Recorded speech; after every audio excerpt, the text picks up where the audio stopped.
স্বাগত দীপ্ত সংবাদে, সাথে আছে আমি কাজী আসিফুজ্জামান।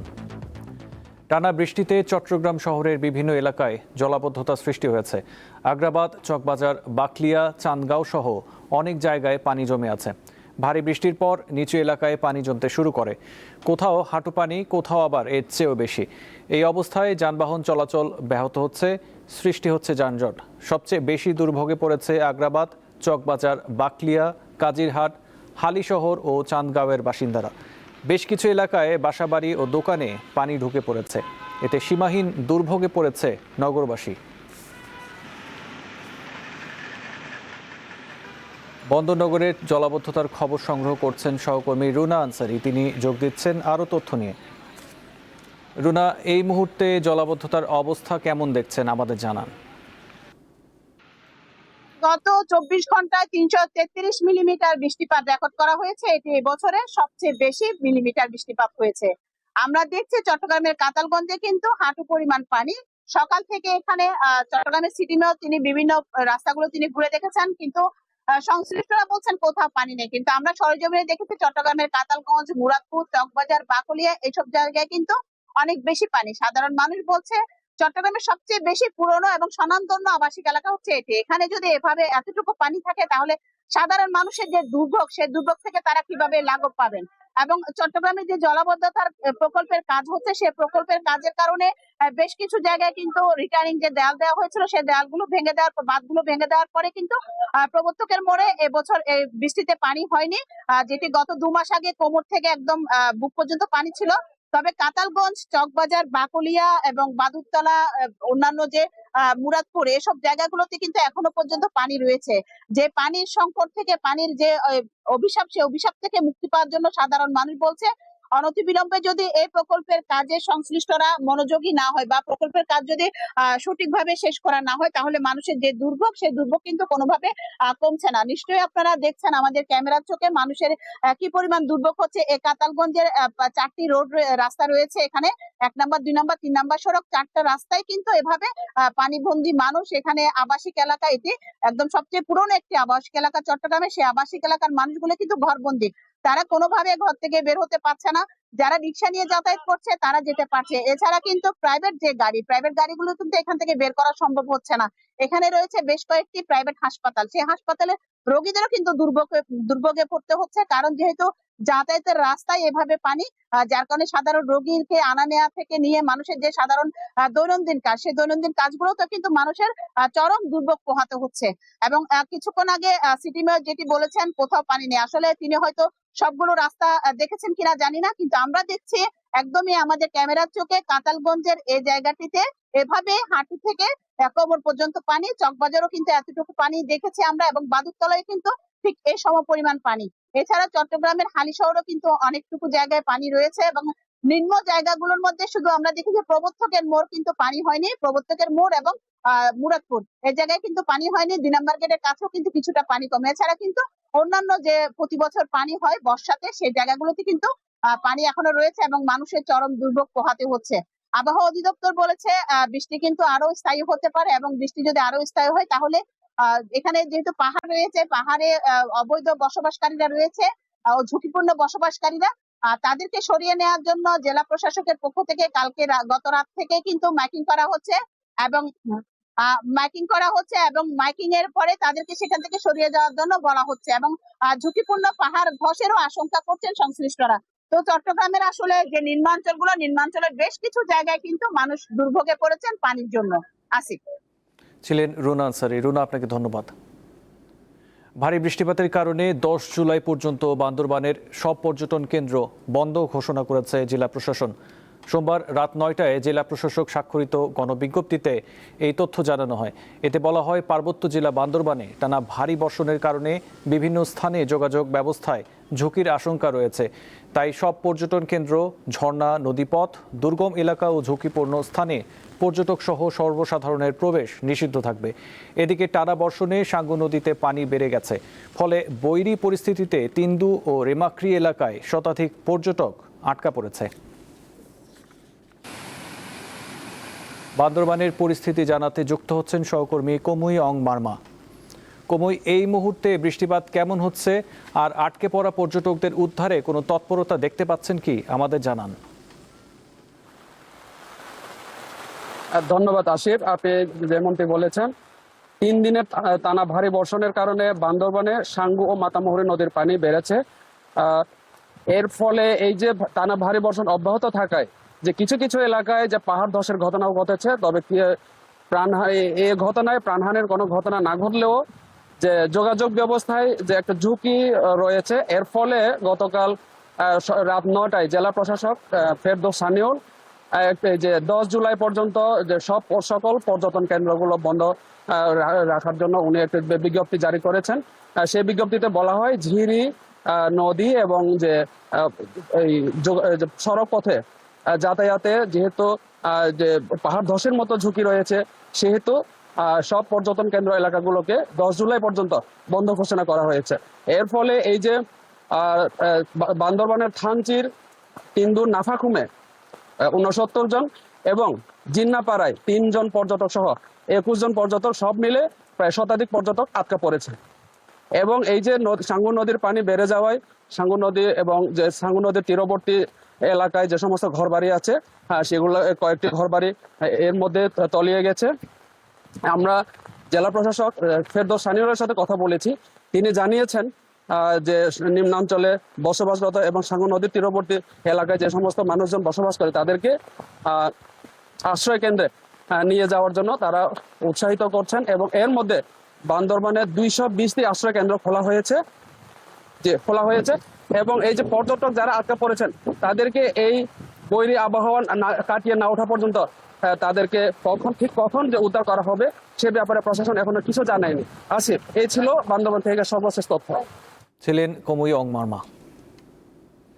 সাভারে জাতীয় নাগরিক পার্টি এনসিপির জুলাই পদযাত্রার সমাবেশ স্থলে ককটেল বিস্ফোরণের ঘটনায় অজ্ঞাতনামা ব্যক্তিদের আসামি করে সাভার মডেল থানায় মামলা দায়ের করছে দলটি। জিজ্ঞাসাবাদের জন্য 2 জনকে হেফাজতে নিয়েছে পুলিশ। গতরাতে এই মামলা দায়ের করা হয়।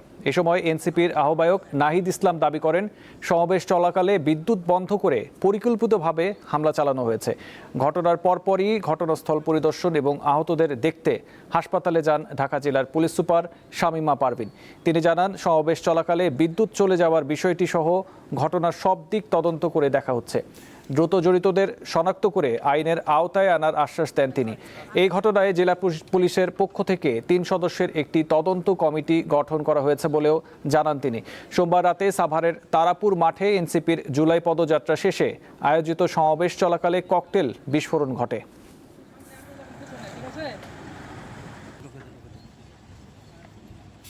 তারা আসলে সকল ক্ষমতা কুক্ষিগত করছে, পুলিশকে আবার দলীয়করণ করছে এবং এই ধরনের সন্ত্রাসী কার্যক্রম করে বিরোধী মতকে দমন করার জন্য তারা মাঠে সন্ত্রাসীদেরকে ছেড়ে দিয়েছে।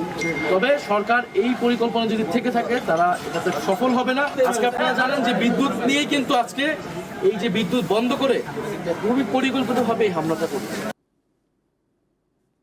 দূর থেকে দেখলে মনে হবে কয়েকজন মাছ ধরছেন কিংবা পানিতে হারিয়ে যাওয়া কিছু খুঁজছেন, কিন্তু না। দুর্গন্ধযুক্ত কুচকুচে কালো পানির ড্রেনে প্রায় বুক সমান পানিতে নেমে কয়লা কুড়াচ্ছেন তারা। দিনাজপুরের বড় পুকুরিয়া কয়লা খনির পাশে ঝুঁকিপূর্ণভাবে এই কাজ করছেন শতাধিক নারী। দিনাজপুরের বড় পুকুরিয়া কয়লা খনির ঠিক পিছনের অংশ দিয়ে এই ধরনের নোংরা পানি প্রবাহিত হয়, অর্থাৎ কয়লার সাথে মিশ্রিত হয়ে পানি প্রবাহিত হয়। এই পানি থেকেই এই দুর্গাপুর, শাকগ্রাম সহ এই কয়লা খনি গ্রামের আশেপাশের প্রায় 7 থেকে 8টি গ্রামের এই ধরনের নারীরা তাদের জীবনের কর্মসংস্থানের তাগিদে তারা কিন্তু কয়লাযুক্ত পানিতে নেমে ছোট ছোট কয়লার সংগ্রহ করছেন। এরকম নারী প্রায় 300 জন নারী রয়েছে, যা এই গ্রামের এক একটা টিম করে, অর্থাৎ 30 জনের একটি করে গ্রুপ করে সপ্তাহে একদিন করে রাতটার সময় তারা এখানে আসে এবং তার পরের দিন আবার রাত 8টার সময় চলে যায়। অর্থাৎ 24 ঘন্টায় এই রকম পানিতে তারা নেমে ছোট ছোট করে কয়লা সংগ্রহ করেন এবং এই আয় দিয়ে তারা তাদের পরিবার এর পাশে দাঁড়ানোর চেষ্টা করেন, ছেলে মেয়েদের লেখাপড়া করানোর চেষ্টা করেন। আমরা এখানে নোংরা পানিতে কয়লা তুলতেছি, মানে যা আসে পানিতে হাসে। 20-25 বছর ধরে ময়লা পানিতে আমরা খুব পরিশ্রম করি।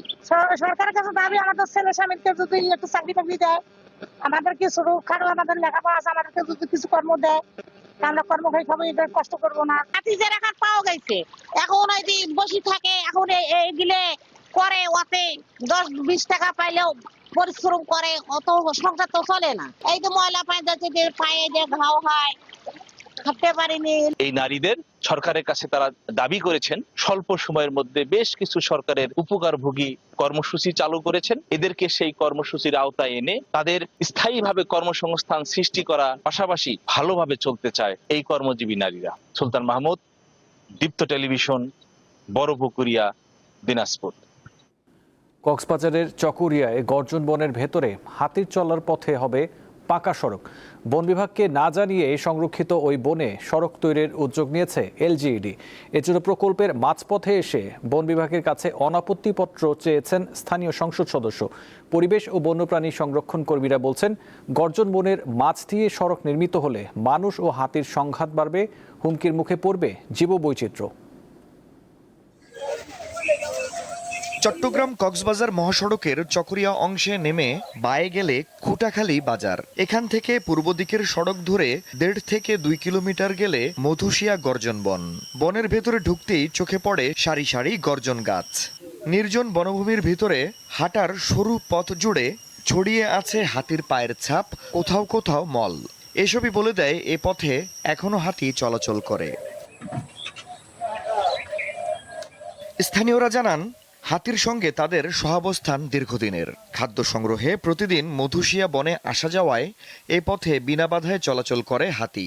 তাই পাকা সড়ক হলে চলবে যানবাহন, ব্যাহত হবে হাতির স্বাভাবিক চলাচল। 12টা হইতে 4টা পর্যন্ত এগুলো হাতি আইজনের টাইমে হাতি চলাচল করলে মানুষজন থাকিলে দূরে যাবে, মানুষের আওয়াজ পাইলে হাসে নুমাইব। আর আমরা একসাথে আছি, হাতির এইখানে তো আমরা বসবাস করি, আমরা ক্ষতি করে নাই। ওই ধান পাকলে একটু ধান ক্ষতি করে, না হলে ক্ষতি করে নাই। ওইটা আমরা বসবাস, ছোট বাচ্চা নিয়ে বসবাস করি না। এই বনভূমির মধ্য দিয়ে প্রায় 5 কিলোমিটার দীর্ঘ একটি সড়ক নির্মাণের উদ্যোগ নিয়েছে স্থানীয় সরকার প্রকৌশলী অধিদপ্তর এলজিইডি। বন বিভাগের অনুমতি ছাড়াই প্রকল্পের প্রায় অর্ধেক কাজ শেষ হয়ে গেছে। প্রকল্পের মাঝপথে এসে বন বিভাগের অনাপত্তি বা এনওসি চাওয়া হয়েছে। 20 মে যে চিঠি দেন কক্সবাজার 2 আসনের সংসদ সদস্য আলমগীর মোহাম্মদ মাহফুজুল্লাহ ফরিদ। তিনি সংরক্ষিত বনের ভেতর দিয়ে কমপক্ষে 30টি সড়ক নির্মাণ করতে চান। কক্সবাজারের সংরক্ষিত বনভূমিতে 2017 সালের আগস্টে রোহিঙ্গারা আশ্রয় নিলে হাতির 2টি গুরুত্বপূর্ণ করিডোর বন্ধ হয়ে যায়। সেগুলো হলো উখিয়া ঘুমধুম ও তুলাবাগান পানের ছড়া করিডোর। এছাড়া দোহাজারী কক্সবাজার রেলপথ নির্মাণের কারণে ফাঁসিয়াখালী, মানিকপুর ও চুনতি করিডোর ক্ষতিগ্রস্ত হয়েছে। বন বিভাগের কর্মকর্তা জানান, এ অবস্থায় বনের ভেতরের সড়কটি নির্মিত হলে হাতির চলাচল ব্যাহত ও নষ্ট হবে বনের প্রাকৃতিক অখণ্ডতা। তাই সড়ক নির্মাণের অনুমতি দেবে না বন বিভাগ। এখানে আমাদের সংরক্ষিত প্রাকৃতিক বনাঞ্চল রয়েছে, মধুশিয়া গর্জন বাগান। এখানে এশীয় হাতির চলাচলের পথ, এছাড়াও অন্যান্য বন্যপ্রাণীও ওই বনে রয়েছে। পুরো দস্তুর ওখানে রাস্তা করা হলে জীববৈচিত্র্য তথা প্রাকৃতিক ভারসাম্য বিঘ্নিত হবে। সেটা আমরা আমাদের পত্র যোগাযোগের মাধ্যমে আমাদের ঊর্ধ্বতন কর্তৃপক্ষকে জানিয়েছি এবং এলজিটিকেও জানিয়েছে। বনের ভেতর দিয়ে সড়ক নির্মাণের এ প্রকল্পের বিরোধিতা করে এরই মধ্যে সরব হয়েছেন পরিবেশ ও বন্যপ্রাণী সংরক্ষণ কর্মীরা। দেশের বিভিন্ন স্থানে হয়েছে প্রতিবাদী নানা কর্মসূচি। আফরিদ হাসান, দীপ্ত, বার্তা কক্ষ। এবারে আন্তর্জাতিক প্রসঙ্গ। ইরানের সাবেক সর্বোচ্চ নেতা আয়াতুল্লাহ আলী খামেনির মরদেহ আজ পবিত্র শহর কোমে নেওয়া হয়েছে। সেখানে শোকযাত্রা হবে। ভোরে হেলিকপ্টারে খামেনির মরদেহ রাজধানী তেহরানের দক্ষিণে অবস্থিত কোম শহরে নেওয়া হয়। আনুষ্ঠানিকতার অংশ হিসেবে বুধবার মরদেহ নিয়ে যাওয়া হবে ইরাকের নাজফ ও কারবালা শহরে। বৃহস্পতিবার ইরানের মাশহাদে শহরের আয়াতুল্লাহ আলী খামেনিকে দাফন করা হবে। সোমবার টানা তৃতীয় দিনের মতো তেহরানের রাস্তায় খামেনিকে শেষ শ্রদ্ধা জানাতে লাখ লাখ মানুষ জড়ো হয়। এ সময় যুক্তরাষ্ট্রের পতাকা পুড়িয়ে খামেনি হত্যার প্রতিবাদ জানানো হয়। এদিকে খামেনির শোকযাত্রায় জনসম্মুখে হাজির হয়েছেন দেশটির সাবেক প্রেসিডেন্ট মাহমুদ আহমেদিনেজাদ। ধারণা করা হয়েছিল 28 ফেব্রুয়ারি তার বাড়ির কাছে একটি ক্ষেপণাস্ত্র আঘাত হানায় তিনি মারা গেছেন। এরপর কয়েক মাস তাকে জনসম্মুখে দেখা যায়নি।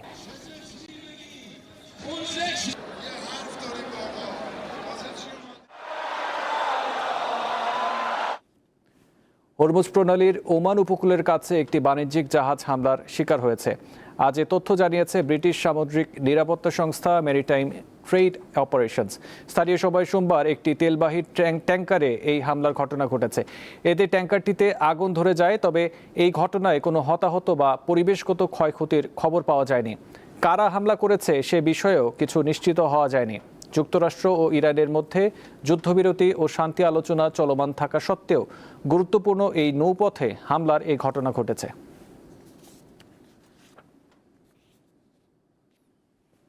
এবারে বিআরবি কেবলস নিবেদিত ফিফা ওয়ার্ল্ড কাপ 2026।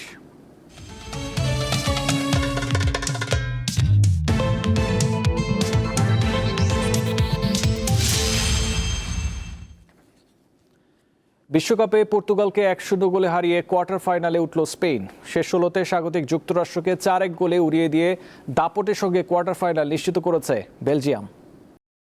হারলেই নিতে হবে বিদায়, এমন বাস্তবতা সামনে রেখে শেষ 16-র সবচেয়ে হাই ভোল্টেজ ম্যাচে মাঠে নামে স্পেন ও পর্তুগাল। চলে আক্রমণ ও পাল্টা আক্রমণ, তবে কেউই সাফল্য পাচ্ছিল না। ম্যাচের ভাগ্য গড়ে দেন স্পেনের দুই বদলি খেলোয়াড়। 90 মিনিট পেরোতেই দ্রুত নেয়া একটি ফ্রি কিক থেকে বল পেয়ে যান ফেরান তোরেস।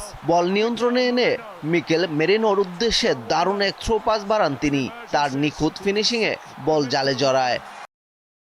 ম্যাচে মিকেল মেরিনোর একমাত্র গোলের মাধ্যমে কোয়ার্টার ফাইনালের টিকিট নিশ্চিত করে স্পেন। হারের মধ্য দিয়ে চোখের জলে শেষ হয়েছে ক্রিস্টিয়ানো রোনালদোর বিশ্বকাপ অধ্যায়।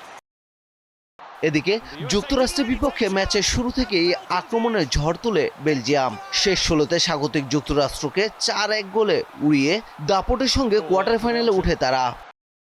ম্যাচ জুড়ে আক্রমণাত্মক ফুটবল খেলা ইউরোপের দলটির জয়ের সবচেয়ে বড় ভূমিকা রেখেছেন চার্লস দে কেতেলারে। প্রথমার্ধে জোড়া গোল করার পর দ্বিতীয়ার্ধে একটি গোলে সহায়তা করে ম্যাচ সেরা পারফরমেন্স উপহার দেন তিনি।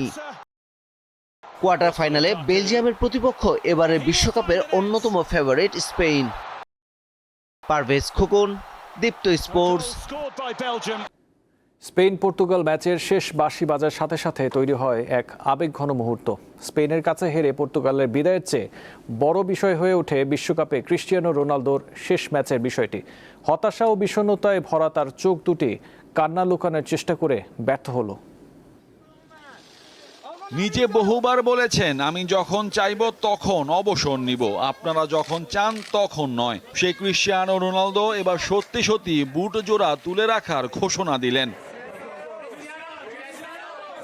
40-এর পরও বয়সকে স্রেফ সংখ্যা বানিয়ে খেলে যাওয়া রোনালদোর পা থেকে এসেছে অসংখ্য চোখ জুড়ানো গোল। আবার গোলের পর উদযাপনটাও নজর কাড়া। অথচ CR7 হিসাবে পরিচিত রোনালদোর পথ চলাটা মোটেও মসৃণ নয়। দারিদ্র, বাবার অকাল প্রয়াণ আর কিশোর বয়সে হার্টে জটিল রোগ, সব বাধাকে জয় করে কেবল অদম্য ইচ্ছা শক্তিতে ভর করে এগিয়ে যান। স্পোর্টিং লিপসন থেকে ওল্ড ট্রাফোর্ডের theatre of dreams sir Alex ফার্গুসনের হাত ধরে যিনি উইঙ্গার থেকে হয়ে ওঠেন গোল মেশিন। ম্যানচেস্টার ইউনাইটেডের জার্সিতে প্রথম প্রিমিয়ার লিগ আর চ্যাম্পিয়ন্স লিগ জয় বিশ্বকে জানান দিয়েছিল ফুটবলের নতুন এক রাজপুত্রের আগমন। এরপর রিয়াল মাদ্রিদের সাদা জার্সিতে রোনালদো নিজেকে নিয়ে যান অনন্য উচ্চতায়। লিওনেল মেসির সঙ্গে তার সেই মহাকাব্যিক দ্বৈরথ ফুটবল বিশ্বকে উপহার দিয়েছে ফুটবল ইতিহাসের অন্যতম সেরা সময়। লস ব্লাঙ্কোদের হয়ে 4টি চ্যাম্পিয়ন্স লিগ, 441টি গোল আর একের পর এক রেকর্ড ভাঙ্গার খেলায় রোনালদো যেন হয়ে উঠেছিলেন অপ্রতিরোধ্য। 5 বার ব্যালন ডি অর আর 4টি গোল্ডেন শু, যার শ্রেষ্ঠত্বের জীবন্ত প্রমাণ। 2004 সালের ইউরো ফাইনালে ঘরের মাঠে গ্রিসের কাছে হেরে সেই 18 বছরের তরুণের কান্নায় কেঁদেছিল পুরো ফুটবল বিশ্ব। কিন্তু হাল ছাড়ার পাত্র ছিলেন না তিনি। দীর্ঘ 12 বছর পর ইউরো কাপে ফ্রান্সের মাটিতে পর্তুগালকে এনে দেন ইতিহাসের প্রথম আন্তর্জাতিক ট্রফি। 2019 নেশনস লিগ জয় করে পর্তুগালকে তিনি বসিয়ে গেছেন ইউরোপের শ্রেষ্ঠত্বের আসনে। ক্যারিয়ারের শেষ লগ্নে ইউভেন্টাস কিংবা এশিয়ার মাঠে আল নাসর যেখানে খেলেছেন, বয়সকে জয় করে ফুটবল ইতিহাসে সর্বকালে সর্বোচ্চ গোলদাতার রেকর্ডটি নিজের করে নিয়েছেন CR7। মোহাম্মদ হাসিব, দীপ্ত স্পোর্টস। এই ছিল এখনকার মতো। পরবর্তী সংবাদ 2টায় দেখার আমন্ত্রণ রইল। এছাড়াও তথ্য বিনোদনের খবর পেতে চোখ রাখুন দীপ্ত টিভি ডিজিটাল প্ল্যাটফর্মগুলোতে। ধন্যবাদ।